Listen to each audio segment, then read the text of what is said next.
సదస్సుకి హాజరైన అందరికీ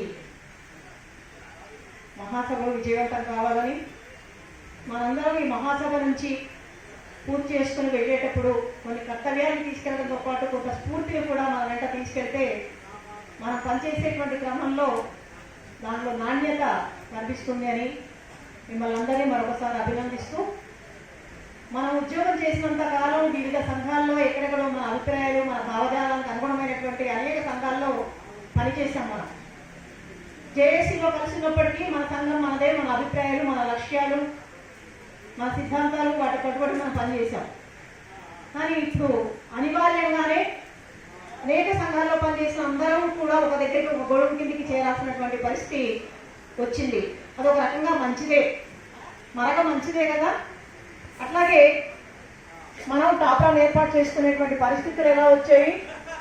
ఇవాళ 3-4 ఏళ్లలోనే, గతంలో ఎన్నేళ్ళైనా మనం ప్రారంభించుకొని గత 2-3 సంవత్సరాలుగా అనేక జిల్లాల్లో పెన్షనర్ సంఘాలు ఏమున్నా, గతంలో ఏమి పనిచేస్తున్నప్పటికీ కూడా ఇవాళ టాప్రా పతాకం రెపరెపలాడుతోంది. అన్ని జిల్లాల్లో కూడా అనేక సంస్థల్లో, అనేక రంగాల్లో పనిచేసేటువంటి వాళ్ళందరూ కూడా ఒకే వేదిక మీదకి రావడం అనేటువంటిది ఒక శుభ సూచకం.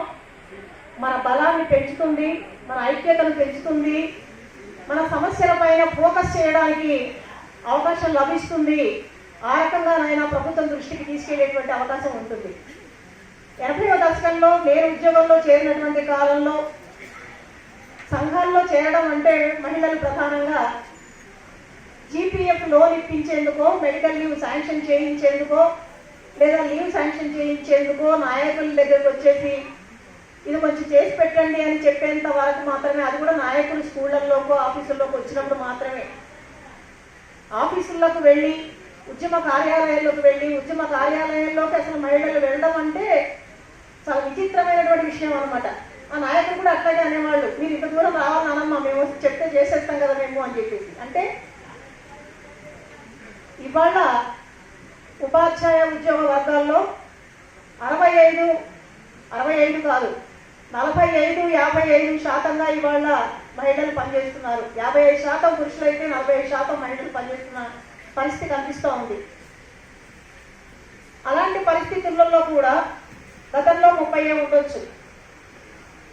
కేవలం సభ్యత్వం ఇవ్వడం, సంఘం మహాసభలు ఏర్పాటు చేసుకున్నప్పుడు లేదా సంఘం నిర్వహణ కోసమో ఫండ్ ఇవ్వడం, మహాసభలు జరుపుకున్నప్పుడు కాస్త ఎక్కువ ఫండ్ ఇవ్వడం, అంతవరకు మాత్రమే పరిమితం చేసినటువంటి పరిస్థితులు. ఇందాక మనం మార్నింగ్ సెషన్లో మన అతిథులు చెప్పారు, మాట్లాడేప్పుడు చెప్పారు, కార్యకర్తలు కదలడం లేదు అని అంటే సంఘం కదలడం లేదని అర్థం. సంఘం కదలడం లేదంటే నాయకులు కదలడం లేదని అర్థం. నాయకులు కదిలితే సంఘం కదిలితే, సంఘం కదిలితే కార్యకర్తలు కదులుతారు. సో మనతో పాటు పనిచేస్తున్నటువంటి వాళ్ళని తక్కువ అంచనా వేసి ఇంటికి మాత్రమే పరిమితం చేసేసి ఎక్కే బండి, దిగే బండి, ఎక్కే బస్సు, దిగే బస్సు, చన్నీళ్లకు వేడిళ్లకు చన్నీళ్ళు తోడు, వాళ్ళేమో వేడి నీళ్ళు, వీళ్ళేమో చన్నీళ్ళు, వేడిళ్లకు చన్నీళ్ళు తోడుగా ఉద్యోగాలు చేసినటువంటి కాలం కాదు ఇది. ఇవాళ ప్రభుత్వాలు తీసుకొస్తున్నటువంటి అనేక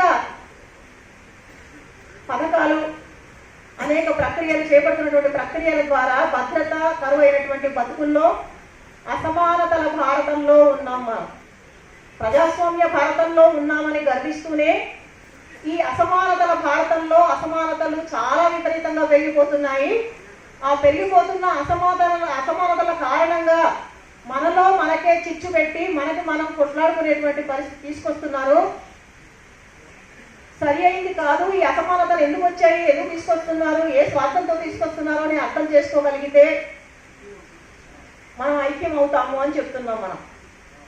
అలాగే స్త్రీ పురుషుల అసమానతలు కూడా, రేపు పొద్దున చంద్రుడి మీద ఇల్లు కట్టినా సరే ఈ అసమానతలు మాత్రం ఆడవాళ్ళు వేరే, మగవాళ్ళు వేరే అనేటువంటిది కొనసాగుతూ ఉంటుంది. ఇది పాలకులు చేసేటువంటి కుట్ర. పాలకులు చేసేటువంటి కుట్రతో పాటు ఎమోషనల్ బ్లాక్ మెయిలింగ్ చేయడం ద్వారా, భావోద్వేగాలకు గురి చేయడం ద్వారా ఆడవాళ్ళు దేనికి పనికొస్తారో, ఆడవాళ్ల పాత్ర ఎంతవరకు పరిమితం అవుతుందో అని చెప్పేటువంటి సమాజంలో అలాంటి పాలకులు, మన దరిద్రం ఏంటంటే రేపు 2047 నాటికి వికసిత భారతం అయిపోతుంది. ఎవరితో అయిపోతుంది? పురుషులతో మాత్రమే అయిపోతుంది వికసిత భారతం. అందులో ఆడవాళ్ల పాత్ర ఉండదు, ఉండాల్సిన అవసరం లేదు. ఇంకా కొన్ని ఉదాహరణలు ఇస్తున్నారు. వాళ్ళు అమెరికాలో కుటుంబ వ్యవస్థ విచ్ఛిన్నమైపోవడానికి కారణాలు ఏంటి అంటే ఆడవాళ్ళందరూ చదువుకొని ఉద్యోగాలు చేసేసి స్వేచ్ఛ ఎక్కువైపోయి మేము ఇంట్లో వంట చేయము, నేనెందుకు చేయాలి, నువ్వెందుకు చేయవని అడుగుతున్నారు. పిల్లల్ని నేనెందుకు పెంచాలి, నువ్వెందుకు పెంచలేదని అడుగుతున్నారు. భారతదేశంలో కూడా ఆ ప్రభావం వచ్చేసింది. భారతదేశంలో ఆ ప్రభావం వచ్చింది, కుటుంబ వ్యవస్థ నుంచి రాలేదు. మెక్డొనాల్డ్స్ ఇంకేవో రకరకాలైనటువంటి కేఎఫ్సీలు అనేటువంటి రకరకాల చెత్త కంపెనీలన్నింటినీ కూడా కమిషన్ల వ్యాపారాలకి కమిషన్ల కోసం కక్కుర్తిపడి ఫ్యాషన్ డిజైనింగ్ వాళ్ళని లేకపోతే రకరకాలైనటువంటి ఫాస్ట్ ఫుడ్ సెంటర్స్ ని పర్మిషన్ ఇచ్చినటువంటి ప్రభుత్వాన్ని కాదా మనం ప్రశ్నించాల్సింది. ఆడవాళ్ళు వంట చేయడం లేదు కాబట్టి ఫాస్ట్ ఫుడ్కి వెళ్తున్నారా? ఆడవాళ్ళు ఇంట్లో వంట చేయడం లేదు కాబట్టి బయట రోడ్ల మీద టిఫిన్ బండ్ల దగ్గరికి వెళ్తున్నారా మగవాళ్ళందరూ అని ప్రశ్నించాల్సిన అవసరం ఉంది కదా. ఇది కూడా ఒక రకమైనటువంటి వివక్ష, ఇది కూడా ఒక రకంగా ఆడవాళ్ళని అపప్రదల పాలు చేసేటువంటి పరిస్థితి. మనమేమంటున్నాం, మన భావజాలం తగిన వాళ్ళు మనమేమంటున్నాం అంటే ఇంట బయట బాధ్యతలన్నింటినీ సమంగా పంచుకుందాం. సమంగా అంటే 60-60, 40 కావచ్చు, 70-30 కావచ్చు. ఇవాళ వచ్చినటువంటి అనేక అవకాశాలని అందిపుచ్చుకొని వాళ్ళ ఆడపిల్లలు చదువుకొని ఉద్యోగాలకు అంటూ బయటకు వస్తున్నప్పుడు స్వతంత్రంగా ఆలోచించినప్పుడు సహజంగానే తాతల కాలం నాటి, నాన్నల కాలం నాటి, బామ్మల కాలం నాటి భావజాలన్నింటినీ కూడా అంగీకరించడానికి సిద్ధపడడం లేదు. దాన్ని మనం అర్థం చేసుకోవాల్సిన అవసరం ఉంది. గతంలో పురాణం సుబ్రహ్మణ్యం గారిని ఎడిటర్ అనుకుంటాను, బహుశా ఆంధ్రజ్యోతి, ఆంధ్రభూమిలో పురాణం సీత అనే పేరుతో ఆయన రచనలు చేస్తూ ఉండేవాడు అనమాట. అందులో వాళ్ళు వచ్చేటువంటి కామెంట్స్ అన్నీ ఎట్లాంటి వస్తూ ఉంటాయంటే, ఓ 70 ఏళ్ల వృద్ధుడు ఆరాం కుర్చీలో కూర్చొని పేపర్ చదువుకుంటూ ఉంటాడు, ఆ పక్కనే సీతమ్మ గారు చాట్లో బియ్యం పోసుకొని మెరుగలు ఏరుతూ ఉంటుంది అనమాట. అది కావాలని కోరుతున్నారు ఇవాళ. ఇన్నాళ్ళైనా మన వాళ్ళు చాలా మంది చెప్తూ ఉంటారు, ఇన్నాళ్ళైనా మా ఆవిడ నోరు తెరిచి ఒక్క రోజు కూడా నాకు ఇది కావాలని అడగలేదండి. నిజంగానే ఆవిడ కోరికలు ఏం లేవంటారా? ఆవిడేం ఆలోచించలేదంటారా? కనీసం పుట్టింటికి వెళ్ళాలనే కోరికైనా ఉంటుంది కదా. వాటిని కూడా పుట్టించినటువంటి కాలం నుంచి నా కాళ్ళ మీద నేను నిలబడ్డాను. ఇవాళ నా జీవితం నేను సంపాదించుకుంటున్నాను, నాకు కొన్ని కోరికలు ఉన్నాయి, నాకు కొన్ని ఆలోచనలు ఉన్నాయి, నాకు కొన్ని అభిప్రాయాలు ఉన్నాయి. వాటిని మన ఇద్దరం పంచుకుందాం. మీకు నేను సహకరిస్తాను, నాకు మీరు సహకరించండి అని అడుగుతున్నారు వాళ్ళ ఆడపిల్లలు. తప్ప చెప్పండి? అలాంటి సమాజంలో మాత్రమే అసమానతలు అనేవి ఉండవు. అసమానతలు లేనటువంటి భారతం కావాలి అనుకున్నప్పుడు ఆ అసమానతల యొక్క జాడ్యాన్ని దూరం చేయాల్సింది మన ఇంటి నుంచి ప్రారంభించాలి. అందుకని మన వాళ్ళందరికీ కూడా విజ్ఞప్తి. గత సంవత్సరం నేను నిజామాబాద్ వెళ్ళా, పెన్షనర్స్ డే సందర్భంగా మన రామ్మోహన్ గారు పిలిస్తే చెప్పాను, నేను ఉద్యోగంలో ఉన్నంతకాలం మీరు ఉద్యోగానికి వెళ్ళారు, ఆవిడ ఇంట్లో ఉన్నారు, లేదా ఆవిడ ఇంకో ఉద్యోగానికి వెళ్ళి ఉంటారు. ఇప్పుడైనా ఇద్దరు హాయిగా కలిసి పెన్షన్ల సభలకో లేదా ఏ వ్యాఖ్యానికో ఏ వాకింగ్కో లేదా మరొకరికో కలిసి వెళ్ళండి. ఒకరికి ఒకసారి ఒకరు కూర్చొని కాసేపు మాట్లాడుకోండి, కలిసి కాఫీ తాగండి, కలిసి ఛాయ్ తాగండి, కలిసి తినండి. అంతకుముందు అడిగారో లేదో, తిన్నావా లేదా, బాక్స్ రెడీ అయిందా లేదా, బాత్రూంలో టవల్ వేసావా లేదా, సబ్బు పెట్టినవా లేదా, ఇస్త్రీ బట్టలు తీసి పెట్టినవా లేదా, హ్యాంగర్కి చొక్కా ఎందుకు లేదు అని అడిగిన వాళ్ళం కదా. వాటన్నిటినీ తగ్గించుకుని వాళ్ళు మనుషులే, వాళ్ళకి కోరికలు ఉంటాయి, వాళ్ళకి అభిప్రాయాలు ఉంటాయి. ఒక ఆత్మీయమైనటువంటి స్పర్శ, ఒక ఆత్మీయమైనటువంటి మాట, ఒక ప్రేమతో కూడినటువంటి మాట కోరుకుంటున్నారు. వాళ్ళ గురించి కూడా ఆలోచిద్దామనేటువంటి ఆలోచన కూడా మనం చేయాల్సిన అవసరం ఉంది. మరి ఎందుకు ఇంత ఈ వయసులో కూడా మనం ఎందుకు ఇంత ఉత్సాహంగా, అనివార్యంగా, ఉత్సాహంగా కాదు బాధ్యతగా మనం బయటకు రావాల్సిన పరిస్థితి ఏంటంటే, ఒక పక్క శాస్త్ర విజ్ఞానం పెరిగిపోతుంది, వైద్య శాస్త్రం రోజు రోజుకి కొత్త పుంతలు తొక్కుతుంది. ఆ కొత్త పుంతలు తొక్కడం ద్వారా మనకు ఆరోగ్యకరమైనటువంటి ఆహారాన్ని, ఆరోగ్యకరమైనటువంటి జీవన శైలిని అలవాటు చేసుకుంటున్న కారణంగా మన జీవన ప్రమాణాలు పెరిగిపోతూ ఉన్నాయని మనం సంతోషిస్తున్న ధైర్యంగా మన పిల్లలు ఎదిగేదాకా, మన పిల్లలు వాళ్ళ కాళ్ళ మీద వాళ్ళు మంచిగా నిలబడేదాకా, లేదా మనవాళ్ళని మనవరాళ్ళని చూసేదాకా మనం ఉందామని మనం అనుకుంటుంటే, ఈ ముసలివాళ్ళు ఇంకా ఎందుకు బతుకున్నారని పాల్గొనుకుంటున్నారు. కానీ మన దేశంలో ప్రథమ పౌరురాలి వయసు ఎంత? మన భారతదేశంలో ప్రథమ పౌరురాలి తర్వాత స్థానంలో ఉన్న పెద్ద మనిషి వయసు ఎంత? వాళ్ళకి ఏ విధమైనటువంటి నియమ నిబంధనలు ఉండవు. రిటైర్ అయిపోయి 3 ఏళ్ళు అయిపోయినా సరే రిటైర్మెంట్ బెనిఫిట్స్ ఇవ్వడానికి, మన డబ్బులు మనకి ఇవ్వడానికి, మన జీపీఎఫ్లు దాచుకున్న డబ్బులు మనకి ఇవ్వడానికి, మన ఫ్యామిలీ పెన్షన్ మన ఇవ్వడానికి, లేదా మన కన్సాలిడేటెడ్ పెన్షన్ చేసి మనం అనుకున్నటువంటి కమిటెడ్ పెన్షన్ ఇవ్వడానికి, మన ఆర్ఎండ్బి ఇవ్వడానికి లేనటువంటి పైసలు వేల కోట్ల లక్షల కోట్ల రూపాయలు రుణమాఫీ చేసేటువంటి అవకాశం ఎవరిచ్చారు, ఎవరి డబ్బులను ఇచ్చారు అని అడగద్దాం మనం. ఈ దేశంలో ఉన్న సంపద అంతా 10 మంది దగ్గరే ఉంది, ఆ 10 మందిలో ఒకరిద్దరి దగ్గరే చాలా ఉంది అని అనుకుంటూ ఉంటే వాటి గురించి మాట్లాడడం రాజకీయమే. అవును, రాజకీయాలే మాట్లాడాలి మనం. ఇవాళ ఎందుకు బతుకున్నారు ఈ ముసలోళ్ళు అంటున్నారంటే, పెన్షన్ కట్ చేయడం ఆలోచిస్తున్నారంటే రాజకీయం కాదా అది? నాకు నచ్చిన వాళ్ళని, నాకు ఉపయోగపడే వాళ్ళని ఎలక్టోరల్ ఫండ్స్ లో లక్షల కోట్ల రూపాయలు నాకు ఫండ్గా ఇచ్చేటువంటి వాళ్ళని నేను పోషిస్తూ ఉంటాను, మీ డబ్బులన్నీ పెట్టేసి మీకు ఎందుకు ఇవ్వాలి అని అడుగుతూ ఉంటే అది రాజకీయమే. సంవత్సరానికి 365 రోజులు అయితే 100 రోజులు మాత్రమే మీకు కూలీ కల్పిస్తామంటే ఆ 100 రోజులు కూలీ కల్పించడం కూడా ఒక హక్కుగా పార్లమెంట్లో వామపక్షాలు అత్యధిక సంఖ్యలో ఉన్నప్పుడు దానికి ఒక పథక రచన చేసి దాని సంవత్సరం పాటు చర్చలు జరిపి ఉపాధి హామీ పథకం అని వచ్చి కనీసం 100 రోజులైనా వాళ్ళకి పని కల్పించండి అని చెప్పినటువంటి హక్కుగా వచ్చినటువంటిది ఉపాధి హామీ పథకాన్ని వాళ్ళ నిర్వీర్యం చేసేటువంటి కుట్రలో భాగంగా ఉన్నప్పుడు పొద్దున మన వాళ్ళు చెప్పినట్టుగానే వాళ్లతో పాటు మనం కూడా మాట్లాడాల్సి ఉంటుంది. మనకు సంబంధం లేదంటే మేము ఉద్యోగం చేసిన కాలాలు మారుతున్నాయి కాబట్టి, కానీ మన గురించి మనమే ఆలోచించుకుందాం. వాళ్ళ గురించి మనకెందుకు, ఎన్జిఓల గురించి మనకెందుకు, అంగన్వాడీల గురించి మనకెందుకు, హెల్త్ వర్కర్స్ గురించి మనకెందుకు, మున్సిపల్ ఎంప్లాయీస్ గురించి మనకెందుకు. వెనకటి ఒక కథ చెప్తారు కదా, నా కోసం వస్తే నేను కాదు, ఇంకొకరు వస్తే ఇంకొకరు కాదు, ఇంకొకరు వస్తే ఇంకొకరు కాదు, చివరికి నేను ఒక్కదాన్ని మిగిలి నన్ను కాపాడడానికి ఎవ్వరు లేరు. అలాంటి పరిస్థితి వచ్చేటువంటి ప్రమాదం ఉంది కాబట్టి మనం బాధ్యతగా మాట్లాడుతున్నటువంటి వాళ్ళం. మనం పెన్షనర్స్ ఉద్యమకారులం మాత్రమే కాదు, పెన్షన్ సంఘ నాయకులం మాత్రమే కాదు, సామాజిక కార్యకర్తలంగా కావాలి. మనం సామాజిక కార్యకర్తలుగా మారినప్పుడు మాత్రమే ఉపాధ్యాయుడు చెప్తాం. మనం గ్రామాల్లో ఒక ఉపాధ్యాయుడు ఉంటే ఆయనే పండితుడు, ఆయనే డాక్టరు, ఆయనే న్యాయమూర్తి, అన్నీ ఆయనే. ఆత్మీయంగా పలకరించే తాత బామ్మ కూడా ఆయనే. ఆ పాత్రని వాళ్ళ మనం పోషించాలి అని మన సీనియర్ నాయకులందరూ చెప్తున్నారు. వాళ్ళ ఉపాధి కోల్పోతే వాళ్ళ ఉపాధి మాత్రమే కాదు, మన ఉపాధి కూడా కోల్పోతుంది అని. ఇవాళ మన పరిస్థితి ఇంకొకటి ఎక్కడ ఉందంటే, మధ్య తరగతి కాస్త 9వ తరగతి నుంచి చదువుకొని ఉద్యోగాల్లోకి వచ్చి 40-50 వేలు పెన్షన్ వస్తుంది, పర్వాలేదులే అనుకున్నటువంటి పరిస్థితుల్లో మన పిల్లలు అవుట్ సోర్సింగ్లో కాంట్రాక్ట్లలో పనిచేస్తున్నారు. సంపాదించి సంపాదనతో నిమిత్తం లేకుండానే మనకి సంసారిక జీవితము, ఆకలి, కడుపు నిండా తిండి తినాలి, కంటి నిండా సుఖంగా నిద్రపోవాలి, అట్లాగే సంసారిక జీవితం కూడా కావాలి. అట్లా ఇట్లా పిల్లలకు పెళ్లి చేస్తున్నాం నడుస్తుంది. నాకు తెలిసి 30-40% పెన్షనర్లు తమ కుటుంబాన్ని తాము పోషిస్తున్నారు, కొడుకు కోడల్ని అనేది వాస్తవం.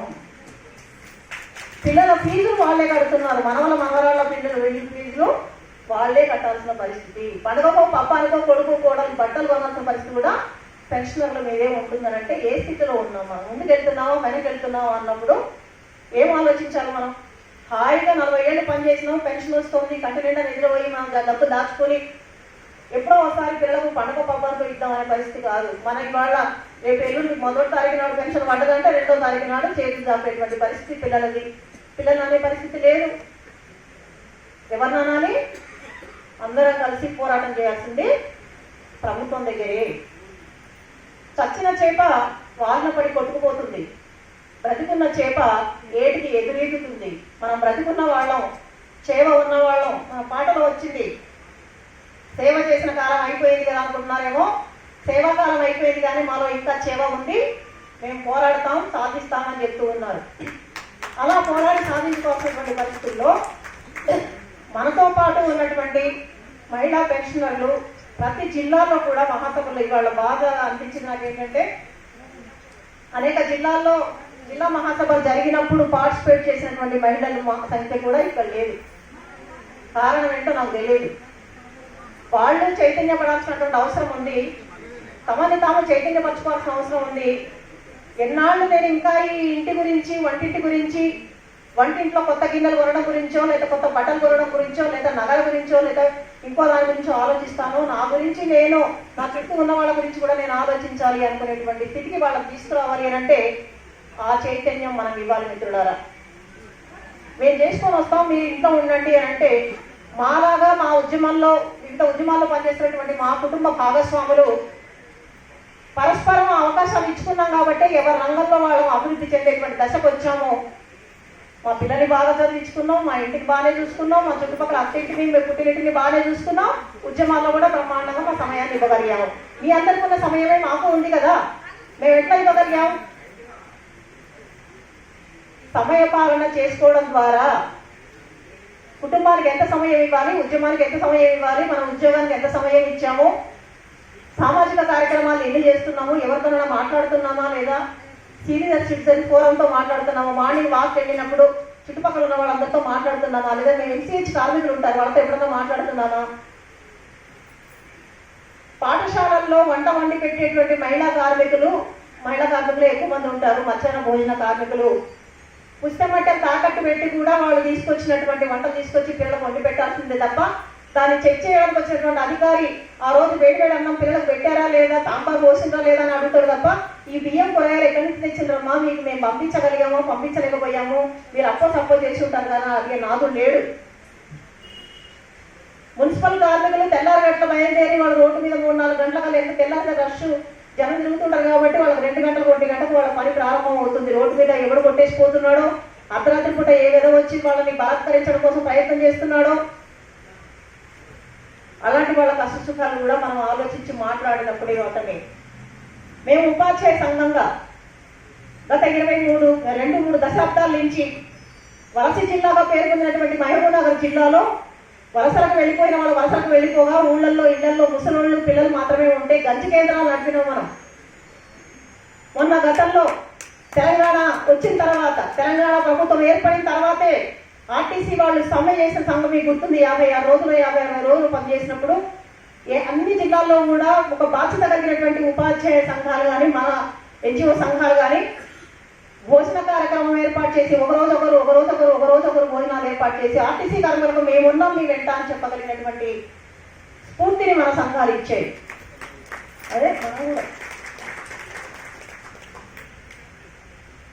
కరోనా కాలంలో ఈ విజ్ఞాన కేంద్రం సెంటర్ గా ఎంత మందికి ఎన్ని సేవలు అందించామో అన్ని సంఘాలు మనం కలిసి, అది సామాజిక కార్యక్రమం. ఇప్పటికీ నాకు తెలిసి మిగతా జిల్లాలో కూడా ఉంటుంది. నల్గొండ జిల్లాలో మోత్కూరులో మండల కేంద్రంలో ప్రతి సంవత్సరం దాదాపు 20 ఏళ్ల నుంచి రక్తదాన శిబిరం నడుపుతున్నారు మన యూటీఎఫ్ వాళ్ళు. మిగతా సంఘాల వాళ్ళు కూడా సహకరిస్తున్నారు దానికి.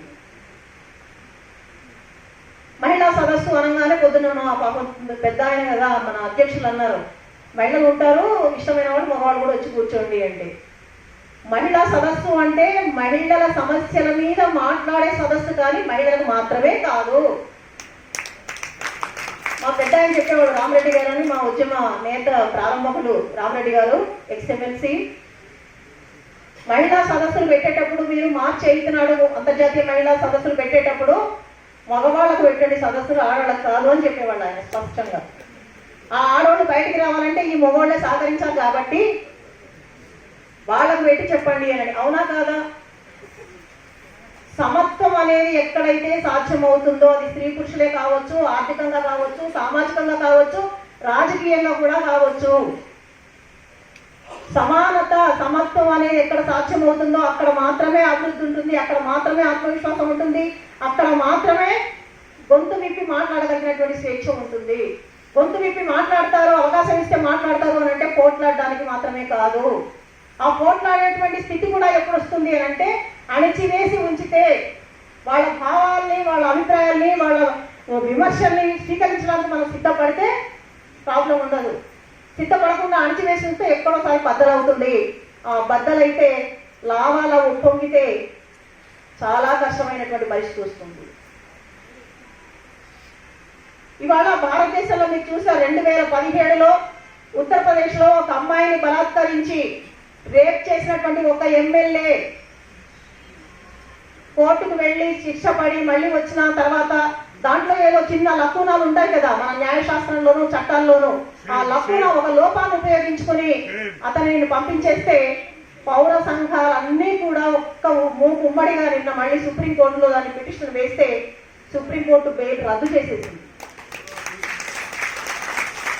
కొన్ని సందర్భాల్లోనైనా సుప్రీంకోర్టు ఇచ్చేటువంటి ఒక హైకోర్టు కానీ సుప్రీంకోర్టు కానీ ఇచ్చేటువంటి న్యాయం బాధితులకి ఒక ఆపన్న హస్తం లాగా ఇప్పటికీ న్యాయం మీద నాకు నమ్మకం ఉంది, న్యాయస్థానాల మీద నమ్మకం ఉంది అనేటువంటి ఒక భరోసా కల్పిస్తున్నాయి.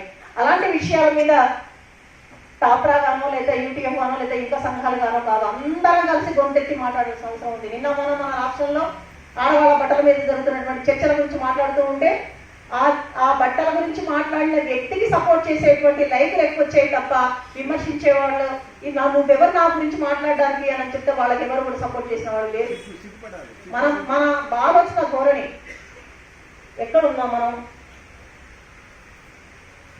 గోచిగుడ్డ పెట్టుకుని వ్యవసాయం చేసుకున్న నాడు, ఆ తర్వాత దోతులు కట్టుకున్న నాడు, ఆ తర్వాత వాటి నుంచి ప్యాంట్ షర్టుల్లోకి వచ్చినాడు మన ఆహార్యం ఎలా మార్పు చెందుతూ వచ్చింది, వాళ్ళ ఆహార్యం కూడా మార్పు చెందాల్సిన అవసరం ఉందా లేదా అనేటువంటి ఆలోచనలో మనం వెళ్తామా?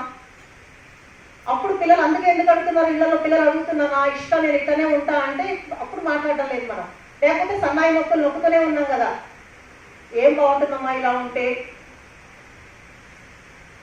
ఎక్కడైతే అణచివేత ఉంటుందో అక్కడ ధిక్కారం ఉంటుంది, ఎక్కడైతే అణచివేత ఉంటుందో అక్కడ తిరుగుబాటు ఉంటుంది. ఆ అణచివేత లేకుండా ఆలోచించగలిగినటువంటి స్థాయిలో ఆలోచించగలిగినటువంటి పరిస్థితుల్లో ఉంటే ఇవాళ ఈ స్థితిలో ఈ మైక్ పట్టుకొని కృష్ణమూర్తి గారిని నారాయణ రెడ్డి గారిని డిమాండ్ చేసి మాకు సదస్సు ఒక టైం ఇవ్వండి అని అడగాల్సిన పరిస్థితి రావడానికి మాకు దశాబ్దాలు పట్టింది. నిన్న నేను జనగామలో మా ఉపాధ్యాయ సంఘం విస్తృత సమావేశానికి వెళ్ళాను. సీనియర్ కార్యకర్తను కాబట్టి నన్ను వేదిక మీద కంట్రోల్లో కూర్చోబెట్టారు. పాపం మా మిగతా రాష్ట్ర నాయకులు మహిళలందరూ అక్కడ పుష్పగుచ్చాలు ఇస్తూ బిస్కెట్లు ఇస్తూ డ్రై ఫ్రూట్స్ ఇస్తూ అక్కడే నిలబడ్డారు. అది వాళ్ళ బాధ్యత, స్టేజ్ నిర్వహించడం ఆడవాళ్ళ బాధ్యత. పాపం ఇక్కడ మన సీనియర్ తమ్ముడే మంచినీళ్ళు ఇచ్చారనుకోండి. ఇంత లోపల ఎన్జిఓలు టీజీఏసీ నాయకులు పొద్దున వచ్చారు కదా, ఆ నాయకుల వెంట వందే మాగదులు వచ్చారు. అందులో వందే మాగదుడు సీతక్క వచ్చింది. ఇంత లోపల సీతక్క కోసం అని వెళ్ళారు. సీతక్క గారు వచ్చారు. సీతక్క గారు వస్తున్నారు కాబట్టి ఆ సీట్ నేను ఖాళీ చేయాలి. మేడం మీరు కొంచెం పక్కకు జరగండి. వెళ్ళిపోయినాను నేను పక్కన, అక్కడి నుంచి వెనక్కి వెళ్ళిపోయాను. ఎందుకు అంటే చర్చించాల్సిన సమయం కానీ అంటే సందర్భం చోటు అది కాదు కాబట్టి. ప్రతి సమావేశంలో నేను మళ్ళీ చెప్తూ ఉన్నాను, మా ఉపాధ్యాయ సంఘాలు కానీ మన వాళ్ళకు కూడా జిల్లాలలో సమావేశాలు ఏర్పాటు చేసినప్పుడు మహిళా ఉపాధ్యక్షులను పెట్టుకున్నారు కదా, ఆ మహిళకి మీ పక్కనే అధ్యక్ష ప్రధాన కార్యదర్శుల పక్కనే చోటు ఇవ్వండి. ఖాళీ చేయాల్సిన చోటు వస్తే మీరు ఖాళీ చేయండి. వచ్చిన ఒక్కరిని పక్కకు పంపించేసి వాళ్ళని ఒక రకమైనటువంటి ఆత్మ పరిశోధనలో పడిపోతారనమాట. నిజంగా ఇక్కడ కూర్చోవచ్చా, నన్ను ఏదో బతిమాలి లేదంటే ఏదో నేను రిక్వెస్ట్ చేస్తే నాకు ఇక్కడ కూర్చోబెట్టిరా నన్ను అనేటువంటి ఆ సీట్లో కూడా నేను సరిగ్గా కూర్చోలేను అనమాట. మాట్లాడే అవకాశాలు ఇచ్చినప్పుడు కూడా ఎట్లా మాట్లాడటం నేర్చుకుంటారు? నీళ్ళ లేస్తే ఈత కొడతారా, ఈత వచ్చినాక నీళ్ళ లేస్తారా అని ఆలోచించాల్సినటువంటి పరిస్థితులు ఇవాళ భయానకమైనటువంటి పరిస్థితులు. పెన్షనర్స్ మాత్రమే కాదు మిత్రులారా, మన రాష్ట్రంలో కొట్లాడి తెచ్చుకున్న తెలంగాణ, బ్రహ్మాండమైనటువంటి తెలంగాణ, ఎక్కడికో వెళ్ళిపోతున్న తెలంగాణ, సగానికి పై చిలుకు అవుట్ సోర్సింగ్ కాంట్రాక్ట్ లో పనిచేస్తున్నారు. అది ఎంత ప్రమాదకరమైందో వాళ్ళకి అర్థం కావుతుందో మనకు అర్థం కావట్లేదు. లేదా నేను 5 ఏళ్ళు ఉంటే 10 ఏళ్ళు ఉంటే నేను వెళ్ళిపోయాక ఏమైతే నాకెందుకు అంటే రహస్యంగా ఉండాల్సినటువంటి దాచిపెట్టాల్సినటువంటి ఫైల్స్ కూడా గాయమైనటువంటి కాలంలో జరిగినాయని మనం విన్నాం కదా, చూసాం కదా. అకౌంటబిలిటీ ఏముంటుంది నీకు? రెగ్యులర్ ఎంప్లాయీకి భద్రత కలిసినంటే ఆయన కుటుంబానికి ఆయన భద్రత కల్పించడం మాత్రమే కాదు, కార్యాలయానికి, ప్రభుత్వ కార్యాలయాలు, ప్రభుత్వ సంక్షేమ పథకాలకి, ప్రభుత్వ పథకాలకి, ప్రభుత్వ ఖర్చులకి ఒక లెక్క వాటా ఉంటుంది, భద్రత ఉంటుంది, భవిష్యత్తుకి జవాబుదారీతనం ఉంటుంది. జవాబుదారీతనం లేనటువంటి వాళ్ళని 14,000 15,000 జీతం ఇచ్చి వాళ్ళతో గుడ్డు చాకరీ చేయించుకుంటూ ఇవాళ నిజంగా చెప్పాలంటే వెట్టి చాకరీలో ఉంది రాష్ట్రం. ఆ వెట్టి చాకరీ వాళ్ళతోనే మేము 2047లో ఎక్కడికో వెళ్ళిపోతామని చెప్తున్నటువంటి పాలకులు మాటలు పెట్టి ఉంటే మీకు 70,000 40 ఏళ్ళు పనిచేసిన మీకు 50,000 పెన్షన్ వస్తుంది సార్, నాకు 14,000 వస్తుంది, పెళ్ళం బిడ్డలు ఎట్లా పోషించుకోవాలి, 6,000 రెంట్ కట్టాల్సి వస్తుంది. ఇందాక అన్నారు 1,000 రూపాయల పెన్షన్ ఉన్న వాళ్ళం మనం ఉన్నాం కదా, మనలాంటి బాధ్యతలే వాళ్ళని కూడా వాళ్ళని కలుపుకొని పోరాటం చేయాలంటే మనం ఉద్యోగ సంఘాల్లో ఉన్నప్పుడు మనకు ఒక భద్రత ఉంది, మనకు సిసిఏ రూల్స్, మనకు హక్కులో సమ్మె చేసే హక్కు ఇవన్నీ ఉన్నాయి కాబట్టి మనం బయటికి రాగలిగాం. ఆ అవుట్ సోర్సింగ్ వాళ్ళు నోరు విప్పే పరిస్థితి లేదు. నోరు విప్పితే పాలకులుగా తీసేసేది కాంట్రాక్టర్ తీసేస్తాడు అనమాట, ఏజెన్సీ వాడు తీసేస్తాడు. మధ్యలో ఏజెన్సీ ఎందుకండి? గవర్నమెంట్ ఉద్యోగంలో చేర్చుకోవడానికి. వాళ్ళని కలుపుకొని ఇప్పటికీ కొన్ని సంఘాలు, సిఐటివి లాంటి సంఘాలు, ఉద్యోగ సంఘాలు కృషి చేస్తున్నప్పటికీ కూడా అది సరిపోవడం లేదు.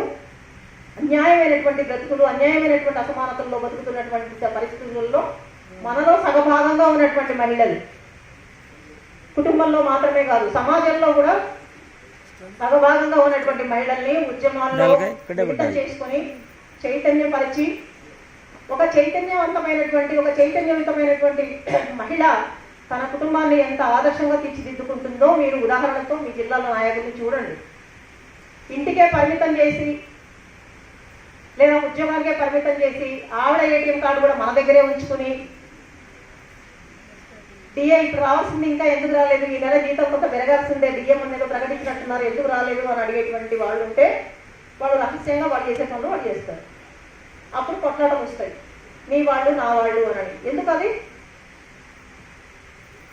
కుటుంబ వ్యవస్థ పటిష్టంగా ఉన్ననా గతంలో ఉదాహరణలు తీసుకోవద్దు. మా నాయనమ్మ ఇట్లుండే, మా అమ్మమ్మ ఇట్లుండే, మా అమ్మ ఇట్లుండే. అమ్మల నాయనమ్మల తాతల కాలం కాదు, కాలం ఎప్పుడూ మారుతూనే ఉంటుంది. మారుతున్న కాలంతో పాటు మనం మారాలి. ఆ కాలంలో ఏది మంచి, ఏది చెడు, ఏది అవసరం, ఎక్కడెక్కడ ఏం పోరాటం జరుగుతుందో, ఎక్కడెక్కడ ఎవరెవరు గొంతు విప్పుతున్నారు, ఎవరి కడుపు మండుతుంది, ఎవరికి ఆకలి అవుతుంది, వాళ్ళ గురించి మనం పట్టించుకుంటే మన గురించి వాళ్ళు పట్టించుకుంటారు. పొద్దున చెప్పిన ఒక మాటతో ముగిస్తాను నేను. పెన్షన్ కోసం, పెన్షన్ ఒక హక్కు అని సమ్మె చేసి తెచ్చుకున్నాం కదా, పెన్షన్ హక్కు కానీ, ఉద్యోగికి రెగ్యులరైజేషన్ హక్కు కానీ, లేదా ఉద్యోగం ఒక హక్కు అని కానీ, పెన్షన్ హక్కు అని, సంఘం పెట్టుకునే హక్కు, వీటన్నిటి గురించి ఆలోచిస్తున్నారు మీరు. సంఘం పెట్టుకోవడానికి కూడా హక్కు, ఇది సంఘం పెట్టుకునే హక్కు మాకుంది అనేటువంటిది స్వాతంత్రానికి పూర్వం తెచ్చుకున్నటువంటి హక్కుని ఇవాళ నీకు సంఘం పెట్టుకునే హక్కు లేకుండా చేసిన లేబర్ కోడ్స్ వచ్చినాయి. వాటి గురించి మనం చదవాలా వద్దా, తెలుసుకోవాల్సిన అవసరం ఉందా లేదా? 29 చట్టాలని మేము 4 చేసినాం, కుదించినాం, చాలా చిన్నగా చేసినాం, మంచిగా చేసినాం. ఏం చేసిందంటే అసలు ఎవరినో మీడియేటర్లు పెడతాడు, మన ప్రభుత్వంతో మాట్లాడే అవకాశం లేదు, మనం సమ్మె చేసే అవకాశం లేదు. మీరు సమ్మె చేయదలుచుకుంటే ముందు నోటీస్ ఇవ్వండట.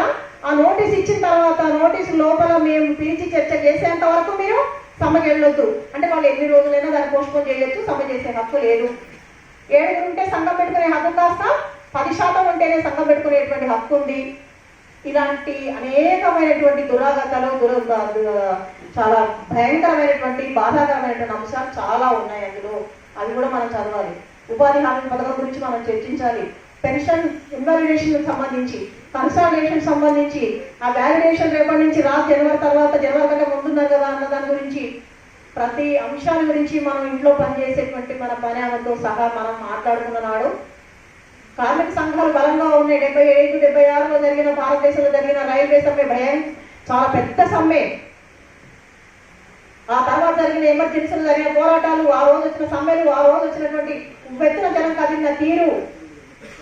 ఈ మధ్యకాలంలో మనకు వచ్చిన సమస్య ఏంటంటే మన భారతదేశంలో ఈ భావావేశాలు, భావోద్వేగాలు, మతం, కులం పేరుతో వచ్చిన తర్వాత వాటికి కదులుతున్నంతగా మనం సమస్యల మీద కదలడం లేదు. ఎవడో చేస్తాడో మనకు వస్తుంది, మనకు అడుగు నిండుతుంది. మన కులం గురించి మాట్లాడితే కోపం వస్తుంది, మనకి మతం గురించి మాట్లాడితే కోపం వస్తుంది, సనాతన గురించి మాట్లాడితే కోపం వస్తుంది. చదువుకునే ఉద్యోగాలు చేసి పెన్షనర్స్ గా సంఘంలో బాధ్యతాయుతమైనటువంటి నాయకత్వ స్థానంలో ఉన్న మనందరం కులము, మతము, సనాతనము ఇంటి వరకు పరిమితం. బయటకు వస్తే నేను భారతీయుణ్ణి, నా చుట్టుపక్కల నా మిత్రులందరికీ అన్యాయం జరుగుతుంది, నేను మాట్లాడతాను.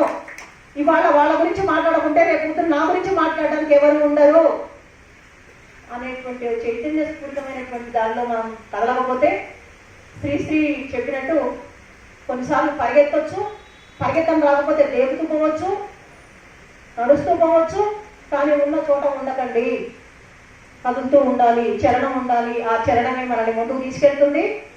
మహిళా మిత్రులు చాలా తక్కువ మంది ఉన్నారు కాబట్టి, కానీ ఉన్న వాళ్ళందరూ కూడా జిల్లాలో నాయకత్వ స్థానంలో ఎదిగి వచ్చిన వాళ్ళు కాబట్టి, ఇప్పటికే మన సంఘాలలో బాధ్యతలు నిర్వహించి వచ్చిన వాళ్ళం కాబట్టి, బాధ్యతగా మనకున్న సమయంలో సీనియర్ సిటిజన్ సంఘంలో పనిచేస్తామా, వాకర్స్ అసోసియేషన్లో పనిచేస్తామా, లేదా రక్తదాన శిబిరాలకు సంబంధించిన దాంట్లో పనిచేస్తామా, దేంట్లో ఒక దాంట్లో పనిచేస్తూ ఆ పనిలో భాగంగానే సమాజాన్ని గురించి, రాజకీయాన్ని గురించి, మన సమస్యల గురించి మాట్లాడాలి.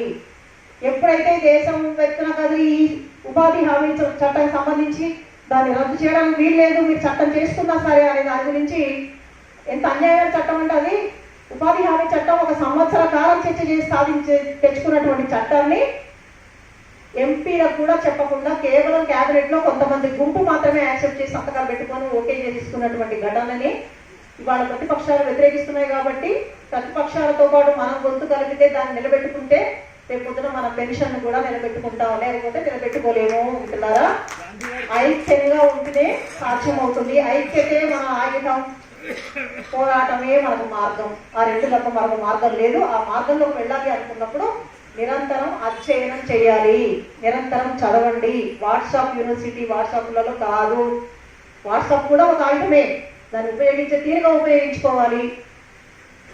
పుస్తకాలు చదవాలి, అధ్యయనం చేయాలి, ప్రపంచ చరిత్రను అధ్యయనం చేయాలి, వాళ్ళ మార్పులు అర్థం చేసుకోవాలి. 15,000 20,000 జీతం ఇవ్వలేనటువంటి వాడు 1,000 కోట్ల రూపాయలు పెద్దవాళ్ళకి ఎందుకు రద్దు చేస్తున్నాడో తెలుసుకోలేకపోతే మనం అజ్ఞానంలో ఉండిపోతాం, అమాయకులుగా ఉండిపోతాం. అమాయకులుగా ఉండడం వల్ల మనకు మాత్రమే నష్టం కాదు, సమాజానికి నష్టం చేసిన వాళ్ళు అవుతాం. సమాజానికి, ఇంత ఇచ్చిన సమాజానికి నష్టం చేసే అధికారం మనకు లేదు. మన బాధ్యత మనం నిర్వర్తిద్దాం. Thank you.